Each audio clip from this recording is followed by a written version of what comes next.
There's a kind of suffering that doesn't look dramatic from the outside. It doesn't always show up as panic. Sometimes it's just that heavy feeling in your chest when you're alone. Maybe you said something you can't take back. Maybe you lost your temper. Maybe you made a decision that changed your life, and not in a good way. And now, even years later, your mind still brings it up like a bill you can never finish paying. You can be a good person and still mess up. You can be talented, caring, hardworking, and still disappoint yourself. And when that happens, a lot of us do something quietly violent. We turn on ourselves. We don't just say, "I made a mistake." We say, "I am the mistake." And that's where the real pain begins. Because it's one thing to face a hard moment in life. It's another thing to carry a voice inside you that keeps saying, "You're not good enough. You ruined it. You always ruin it." Tonight, I want to slow down with you. Not to fix your life in 10 minutes. Not to promise you happiness forever. Just to offer a different way of holding yourself when you've made mistakes, when you feel ashamed, when you're tired of fighting your own heart. In Buddhist practice, there's a simple starting point. Before we talk about kindness toward the world, we begin with kindness toward the mind that's living inside your body. Not because you're selfish, not because you're trying to become perfect, but because if you don't know how to be gentle with your own pain, your kindness toward others can become thin, like a battery that never gets recharged. A lot of people can be helpful, responsible, even loving, while secretly hating themselves. They show up for everyone else, but when they come home to their own mind, it's like walking into a room where someone is waiting to criticize them.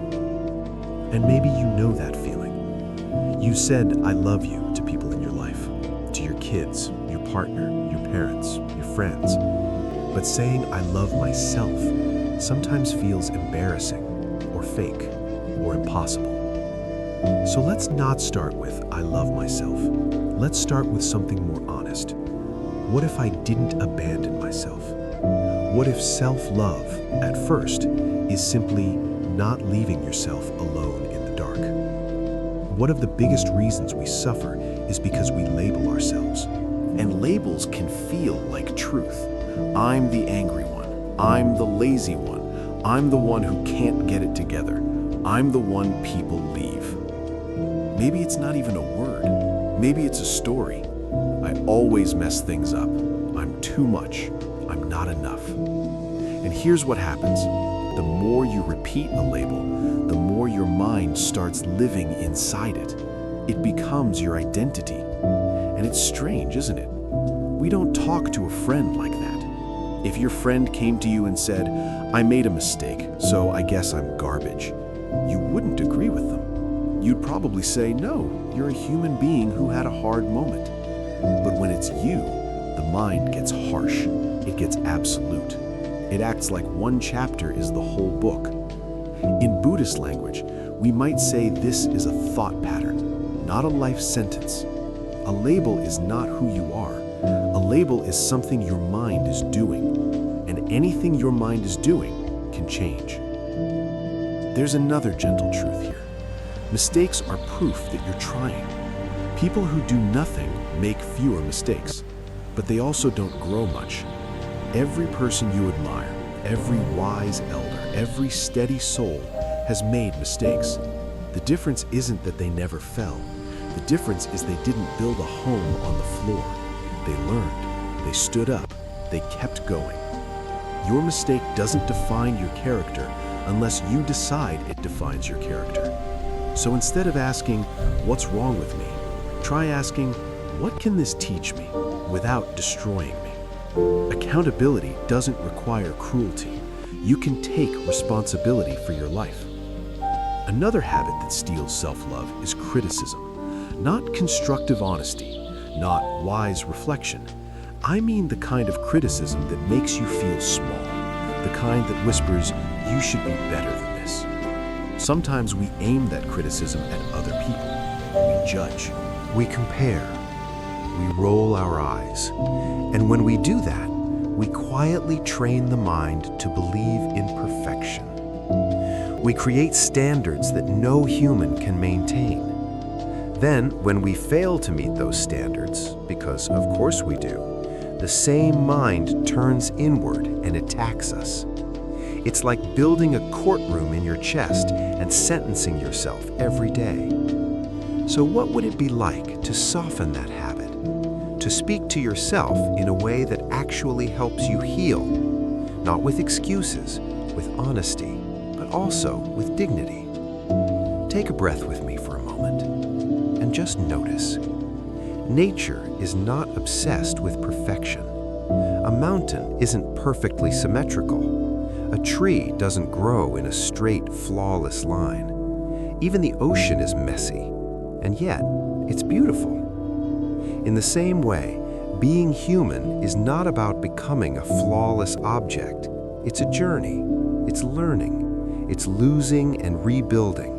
It's becoming softer in places you used to be hard. When you accept imperfection, you stop wasting so much energy trying to hide.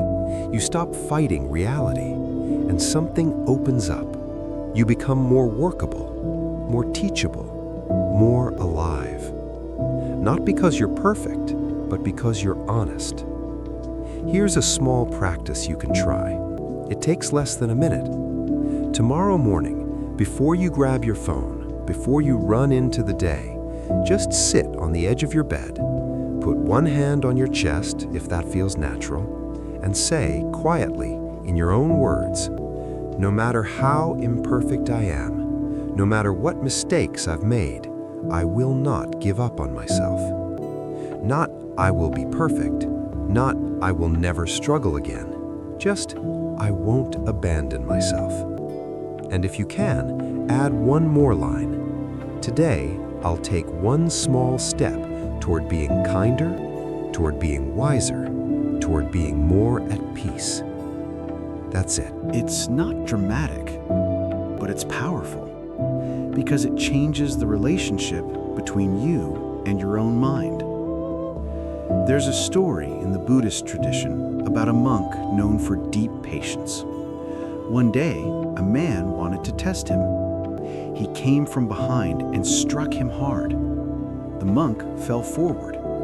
The man expected anger, a fight, a reaction. But the monk stood up, turned toward him, and simply smiled. Not because what happened was okay, but because his mind was free. The man immediately felt shame and begged for forgiveness.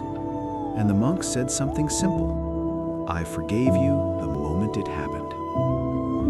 I'm not sharing that to tell you what you should do. Life is complicated. Boundaries matter.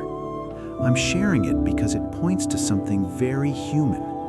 A mind that doesn't cling to hatred is a mind that suffers less. And sometimes the person we need to forgive first is ourselves. Not because we deserve it, but because we deserve peace. So if you're listening tonight and your heart feels heavy with regret, if you've been carrying a label for years, if your mind has been speaking to you like an enemy, just remember, you can take responsibility for your life without hating yourself. You can learn from your mistakes without turning them into your identity. You can be imperfect and still be worthy of kindness, not as an idea, as a lived experience. And maybe that's enough for today. Not a complete transformation, not a perfect ending, just a small softening, just a little more space to breathe. May you be safe, may you be steady, and may you learn slowly, gently, how not to abandon yourself. Thank you for spending these minutes with me.